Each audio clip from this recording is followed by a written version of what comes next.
Our first speaker is Dr. Peter Rogerson from the State University of New York at Buffalo.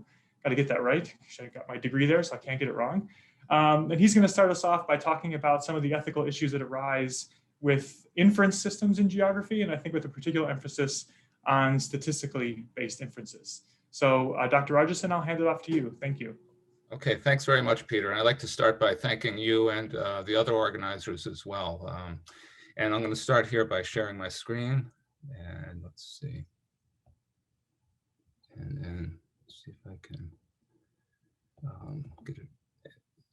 And yeah, so as you said, what I'd like to do here today, not necessarily this morning, is to, as the title indicates, talk about some inference from spatial analysis. And I want to do this in the form of some sort of generalities that arise, some cautions when we interpret. As Peter said, statistical inference is going to be the emphasis here. And as we carry out statistical inference in spatial analysis, what are some of the things that we want to think about more deeply?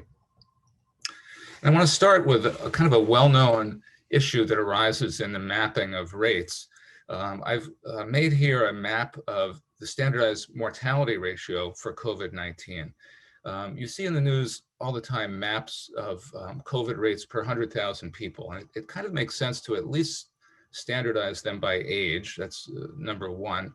You know, different counties in this case have different age structures, and we want to account for those age structures. So this particular map here looks at the age structure of each county and takes the national age-specific rates of COVID and gives you a standardized mortality ratio. So the red areas and the pink areas have ratios greater than 1 or 100.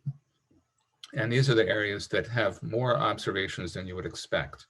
The blue areas, both dark and light, have low observed rates relative to what you'd expect based on age structure.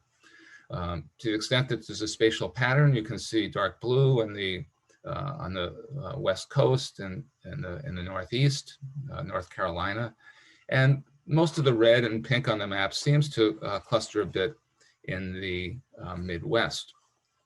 Now, one of the issues when looking at maps like this is that we have to think about the denominator as well. You can have an observed number of cases, but if the population in that area is small, areas might appear red on this map just because maybe they have 10 cases and 5 people there. So one way to account for that is to look at p-values. You do a statistical test and you see whether p, for example, is less than 0.05, and the pink and the red areas have low p-values. These are places you wouldn't expect to have as many cases as they do by chance alone. And one of the points here is that these two maps can convey different visual patterns. Certainly, the dark red areas are more scattered than they were on the other map. And there are places on the first map I showed you that have dark red, showing a very high standardized mortality ratio, and yet they're light blue on this map, indicating that they're not statistically significant. These are areas that have occurred because of small populations. There are other areas like Chicago that look dark red on this map, the p-value map, and yet their standardized mortality ratio is only a little bit above 1 or 100, just because they have very large populations. They stand out on maps like this. So again, there's a sort of responsibility we have to present these kinds of different kinds of information differently. So for example, small population areas can stand out on a map like this. Large population areas can stand out on a map like this. Now, what I'd like to do in the time that I have here is to talk a little bit about maps like this second one here. And I want to contrast the issues that arise when we have multiple tests. There are over 3,000 counties in the US, and I want to think about the following situation. Suppose we have a county health commissioner that thinks that they have a high rate of disease, COVID-19, for example. And they could do a little Z-test and determine that gee, you know, my rate is pretty high here. Z is greater than the traditional cutoff value, and it's unlikely that we would have observed as many cases as we see here by chance alone. Now, I want to contrast that with what goes on, say, at the federal level, where you're looking at all 3,000 plus counties. And typically, you might want to adjust for all the multiple testing you do. If you do 20 regressions, one of them is going to be significant by chance alone. So if you're looking at 3,000 counties and you use your typical cutoff of alpha equals 0.05, you're going to have 150 counties that just might be significant by chance alone. These are just false positives, so to speak. So there are different ways to adjust or essentially raise the bar of criticality when you're doing so many tests. Now, one of the set of questions that arise when you think about those two situations are the following. How can you reconcile those two different situations? Should the county health commissioner, for example, be concerned if their single test shows that something's going on, and yet the federal level researcher in adjusting for the multiple testing says, well, no, that's, you know, we're going to expect some false positives and you're one of them. So, you know, how do we sort those sorts of questions out? And just going back for a second to this map here, the pink values on this map essentially fall into that kind of middle category, right? Where you would have county health commissioners saying, yeah, I think something's going on. And the federal level person is saying, well, you know, there's going to be a lot of false positives. Let's not get too excited. So, you know, so what can we do about things like this? Well, there are traditional ways to handle it. One is called the Bonferroni adjustment, which basically says that if you're using alpha equals 0.05 and doing 100 tests, you really should you should raise the bar, so to speak, and use 0.05 divided by 100 if you're doing 100 tests. A more recent development is to control what's called the false discovery rate. It's not quite as conservative as the Bonferroni adjustment. It doesn't raise the bar so much that you can't find many significant results. And the false discovery rate is just defined as the proportion of the significant tests that you have where the null hypothesis is true. And there's different ways to carry that out. I don't want to go into that deeply here, but the point is that we have these different ways to adjust for multiple testing, and the Bonferroni adjustment is a fairly conservative one. This newer false discovery rate approach is less conservative and gives you more discoveries, more significant results. From a geographic or spatial point of view, I want to sort of focus on the bottom half of this slide here because I'm aware of time. In spatial settings, statistical tests at nearby locations are often correlated. You know, the result that you get in one, say, zip code might be related to the result you get at another zip code. The Bonferroni adjustment that I just mentioned is conservative in that sense because it assumes that tests are independent. Our statistical tests, when we're carrying them out at different nearby spatial locations, are correlated with one another. For example, Kuldorff's well-known spatial scan statistic takes that into account. A lot of scan statistics, a lot of our tests do account for this correlation in statistical testing. This is just a quick overview of sort of a well-known 2x2 table showing us what the possibilities are. We can have a significant result, and that's okay when the null hypothesis is false. This is a true positive, and in epidemiology, it's known as sensitivity. We can also be down here in the lower left corner where we get a non-significant test. When the null hypothesis is true, that's a true negative, and that's known as specificity. So going back just for a moment to that situation where we have a federal person adjusting for all of the multiple testing that's going on, we really want to think carefully when we do that, because you might not want to make those conservative adjustments and raise the bar so high. It might, you know, instead what we really should do is decide on how many false positives are acceptable. and not just necessarily blindly follow the Bonferroni adjustment approach without, or the false discovery approach, without thinking about clearly from the beginning, what's acceptable. There's a trade-off between these different kinds of errors, these false positives and false negatives. The more false positives you allow, the smaller will be the types of false negative results that you have. I think I'm going to skip ahead to this one here. This is a well-known way to look for clusters on maps, Kuldorff's spatial scan statistic. Essentially, we center a circle on a location in space and ask how many cases are within that circle, and we compare it with what we'd expect by chance alone. We then look at different circle sizes and move that over space, scanning space, looking for the most interesting difference between what's observed and what's expected. And typically we choose 5% chance for a false positive. This is a little bit like that Bonferroni adjustment I mentioned, and it adjusts for the correlation between tests. This is an example. This was not my color scheme. This was chosen by New York State several years back, and the hatched areas on this are areas that this scan statistic found a significant increase in lung cancer incidence that you wouldn't expect by chance alone. This is kind of the result of that scan statistic. And among the general points I want to make here are that, again, if you choose to use this in its conventional way, there's a chance you will not be putting enough circles on the map because you've raised the bar so high that it's hard to find true positives when they're there.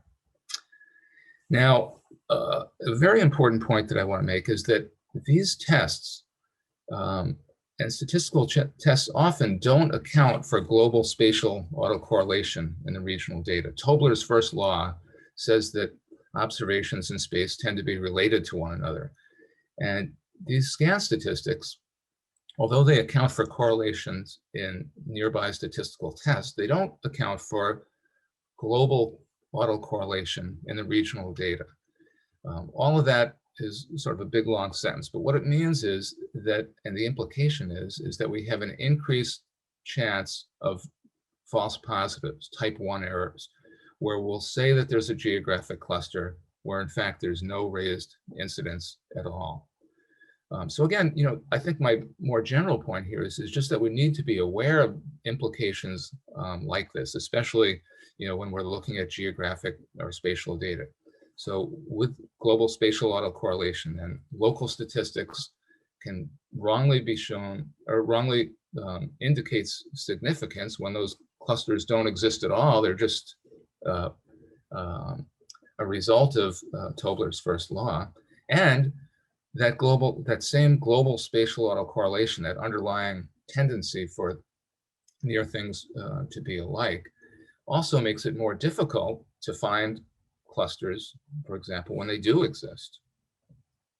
And this is just a quick table I'll just put up here for a second that on the left indicates as a measure of spatial dependence increases. This gives you some indication of how significantly those type 1 errors, those false positives, can increase. And we want it to be around 5%, but they can increase quite rapidly. And we have ways of adjusting for that. We can estimate the spatial autocorrelation, filter it out, transform the data, and then apply our usual statistics to underlying data that we hope is more independent. But again, it'll still be hard to find true positives, or I'm sorry, true clusters when they exist. So I want to make a couple points here as I begin to wrap things up. Inferential statistical testing in general, I've highlighted some of the things we want to think about and some of the cautions. I mean, inferential statistical testing, in my view, is that it's definitely useful, it's important, and it's often as useful in ways that we might not think about it as it is in the way that we usually think about it. So specifically, it helps us to refine questions, to think deeper about the underlying process, to think about our data and the quality of the data. It gets us thinking about sort of the underlying processes and what the data are telling us. It's very easy to kind of look at the output and think of these as definitive results. The computer prints out nice, specific numerical results, but these results, of course, have varying levels of sensitivities to the underlying assumptions. And I think it's very important to be aware of, for example, the trade-offs between type 1 and type 2 errors. And to kind of go back to that original question I posed, that local health commissioner might want to actually allow more false positives to reduce the chance of missing raised rates. You don't want a lot of false negatives. If something's going on, you don't want to miss it. So that trade-off between those kinds of errors is something that you really want to think through for every specific study that you do. You don't necessarily want to blindly just choose the usual levels of significance, like 0.05, for example. And with multiple hypothesis testing, again, the same applies. I mean, the Bonferroni adjustment has its place. These scan statistics, like Koldorf's statistic, do some things that they should and we want them to do, like account for multiple testing. And but we really should, in the same vein, kind of think about the tolerable number of false positives that we can handle. That federal researcher, for example, may want to and be completely okay with handling 50, 100 false positives. So that, again, will be situational. And finally, we want to be really aware of the effects of global spatial autocorrelation. Not only do they affect analyses, but they affect them in very specific directional ways where they increase the likelihood of false positives. And I think I've got just one last slide here. And there are other generalities one can make as well. I mean, when you speak of spatial autocorrelation and its effects, there are some situations which naturally tend to have larger effects than others. So for example, if you're looking at highly, a fine resolution, a high resolution spatial example with remotely sensed data where you have very small scale pixels, you're going to have a lot of spatial autocorrelation in data that's at a very small scale with high resolution. If you're looking at a map of cancer by county, spatial autocorrelation is sometimes not that important. It's not that significant in analyses. So again, a lot of these depend on sort of situation and with experience, with awareness of these issues, one develops a feel for the importance of them, the trade-offs and the sensitivities that come with them. And I find that it's often a good starting point just to simply carry out kind of sensitivity analyses. Just try different settings on Koldorf's spatial scan statistic, for example. Try different spatial scales, try different choices for the level of type 1 error, and you can get a fairly good feel in a lot of cases with respect to how results will change with those assumptions. So I'll stop there. I know I've kind of pushed or stretched the time limit just a tiny bit, but I'll stop there. Thank you. Thanks, Pete. Wonderful presentation. We have a couple questions, and just to remind the audience, if you click on that Q&A icon at the bottom of your screen, you will be able to see the question and answer window where you can upvote questions and add your own, and then you can also raise your hand through your panelist functions. So I'm going to read our first question, which comes from David Unwin, which is, why not use empirical Bayes to adjust for population in the zones? I mean, I do think that's a reasonable suggestion, and in fact, when you're looking at these kinds of questions, it's not a bad idea at all. I mean, to sort of borrow strength from nearby areas, so you can use empirical Bayes. This is again just a way of sort of estimating what's going on in a region by looking at what's going on in surrounding regions. So I think that's an excellent idea. I mean, there's no reason. I've kind of focused my remarks here on a specific area, that of multiple testing, and I talked about it in the context of these kind of county health commissioners as if they were independent, but certainly, with a lot of the approaches, including scan statistics, you look at what's going on in nearby areas. So empirical Bayes is one way to do that, good way to do that. And then I don't see any more in the question and answer, but one of our panelists had a question, which was, sorry, I have to scroll through my chat here. What ethical considerations should inform the trade-off decisions between false positives and false negatives? Yeah, I mean, that's a good question. And again, I mean, it's the easy answer without saying a lot specifically is that that's going to depend on the question, what you're looking at, right? I mean, if you're looking at, saving lives versus making mistakes and, not seeing things when they're there. I mean, that's something that's going to be really difficult to give a general answer to, other than to say, that's in some sense my point, right? That you really want to think what those kinds of errors mean in the situation that you're looking at. And you could spend a lot of time trying to, estimate the cost of those decisions. I mean, right? Economic, benefit studies, cost-benefit studies look at, the value of human lives. You could really do as much as you want, I think, with that question.